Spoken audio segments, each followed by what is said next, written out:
I'm Joe Stiller. Kemp Kirsch of Two Wheeler Dealers let me use his shop today to show you how to mount some products, some BarYak products on your bike for bike packing. This is Tom Thorne, very good friend of mine. He's doing Trans South Dakota this year, and this is the steed that he built to do our race. And it's pretty amazing. I can't believe how light it is. Titanium frame. Bike bag dude did the frame bag for him, but we're gonna set Tommy's bike up for bike packing, and we're gonna put some BarYak products on it.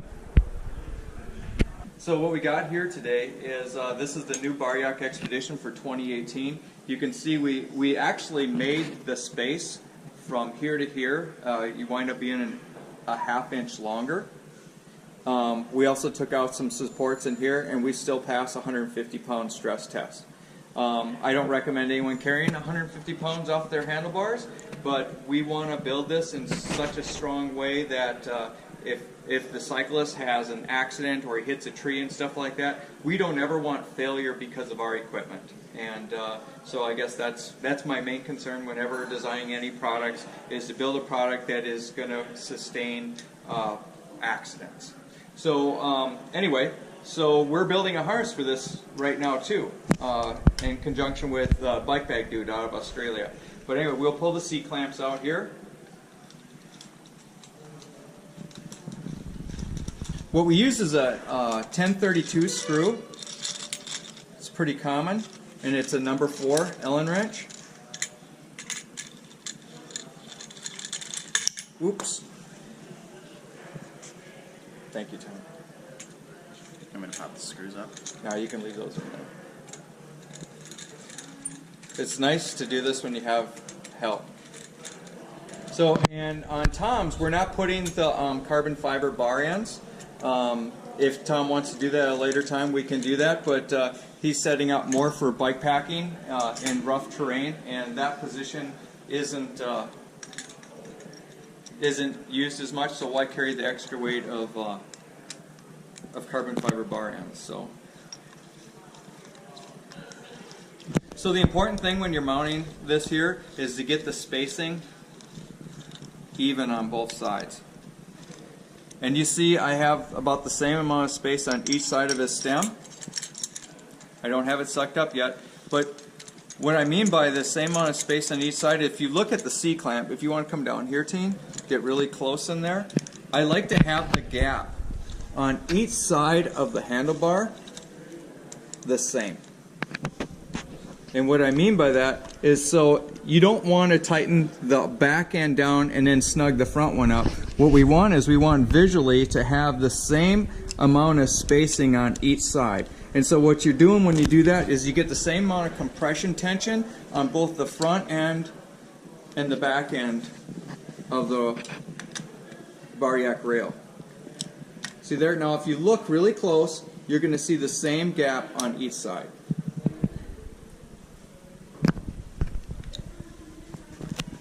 And I've done these a lot, so I'm just eyeballing what I think Tommy's going to be as far as the comfort is for the pitch on his bike. So I got the front one a little bit, so I'm going to back this one down just a hair, snug this one back up, get the tension even across both ends. And there it is. So that's it. It's all mounted, ready to go. Exactly the torque spec. Yeah, exactly the torque spec. Joe's torque. Sorry. If you want torque specs, check on BarYak.com. So anyway, so Tommy brought a harness whip today, and that's what we're going to mount next. You see I got the same amount of spacing on each side of the stem. And now we'll work on mounting the harness.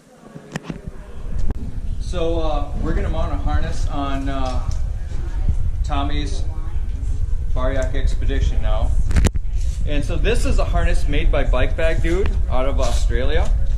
And so he uses just all Velcro, and he has these capture straps. I've added these to his so I can mount quick release a front bag on, and I'll show you that a little bit later, because a lot of people are running accessory bags. So first of all, when I mount these, I just mount them on loose, just like you're seeing right now with the Bike Bag Dude. Put this on here. See, it's just sitting on here loose, just hanging in place. Here, team, would you hold this harness for me?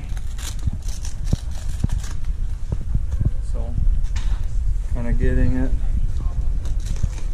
The big advantage of the BarYak, and this before I cover it up, I want to show you. So if you look, we'll lift Tommy's bike up a little bit. Look at the spacing in between his head tube. And so the big advantage is if you're using traditional bar rails or bar bags, and you attach it on here, what you end up doing is you end up prying everything up against your bar, and it creates undue stress right here, which can create premature wearing, and also it can pinch your shift cable. So coming straight out of your shifter, it can be bent as much as 45 degrees or whatever, and that would cause your cable and your housing to prematurely wear out. So with the BarYak, it extends you out, and you're not touching the head tube. You're not mounting anything to the head tube anymore. It's all off the front BarYak rail right here, and then off the handlebar. And so, like I said, we're going to go up here. We're going to capture the handlebar like this here. Push this down.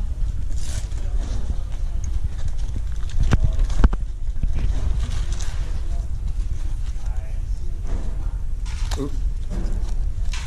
And you don't have to use a harness with the BarYak. You can just use straps and capture the front crossbar on the BarYak, and then the handlebar, just have and pull it in here. But we recommend using a harness for the fact that, especially if you're going to run like a pack raft or something up front, it's less likely to wear your boat or anything that rubs against it. If you're riding in really rough terrain and things are moving and shifting, and you get some sand or debris or grit underneath there, you don't have to worry about that. So now once I kind of got it preliminary mounted, now I can come and I can capture it. And this is Kenda's. There's no buckles, no straps. I have never had one of his harnesses come loose, and all he's doing is Velcro, and then he has this two-stage capture. So we have this, and we have this, and we have this. And the likelihood of this coming loose, I've never ran it with something as heavy as running pack rafts, a sleeping bag,